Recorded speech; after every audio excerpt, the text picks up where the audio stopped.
Unified 911, anong matutulong namin sa'yo? Anya ti maitulong miken ka po. Anong may tatabang ko sa Unsay imo? akong ikatabang nimo? Ngini makadabang na misal ka no.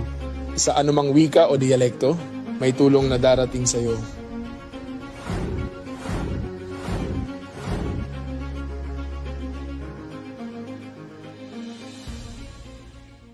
Lilingkod sa bawat Pilipino at magbibigay ng tamang impormasyon para sa tahimik at maayos na Pilipinas. Police News Network, alagad ng batas, tagapagtaguyod ng balitang pulis, sandigan ng mamamayan, patnubay ng katotohanan.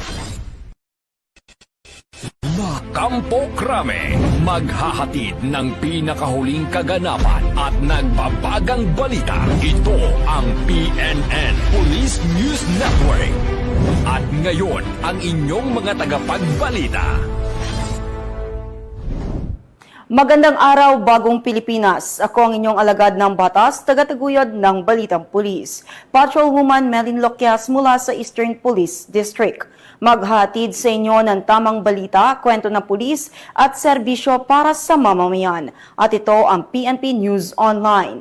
Ang pangunahing balita ng Police News Network, alagad ng batas, tagataguyod ng Balitang Pulis.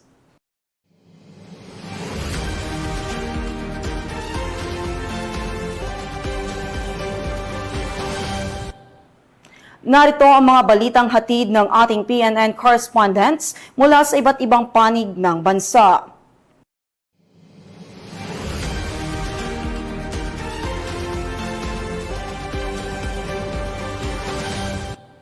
Mainit na sinalubong ng Special Action Force ang PNP SAF SWAT Challengers matapos ang kanilang kahangahangang paglahok sa UAE SWAT Challenge 2026 na ginanap sa Dubai, United Arab Emirates.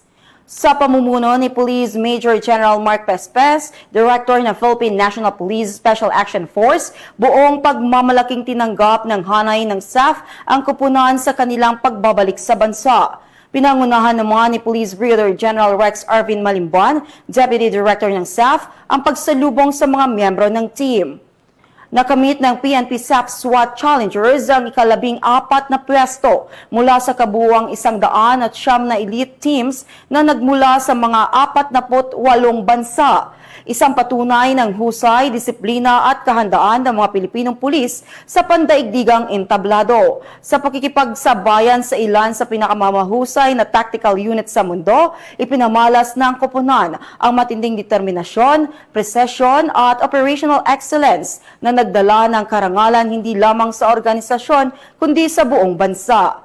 Nagbalik ang kupunan hindi lamang dala ang mataas na ranggo, kundi ang dangal at pagmamalaki ng sambayanang Pilipino na muling pagpatunay sa kakayahan ng PNP SAF sa larangan ng elite law enforcement operations sa international arena.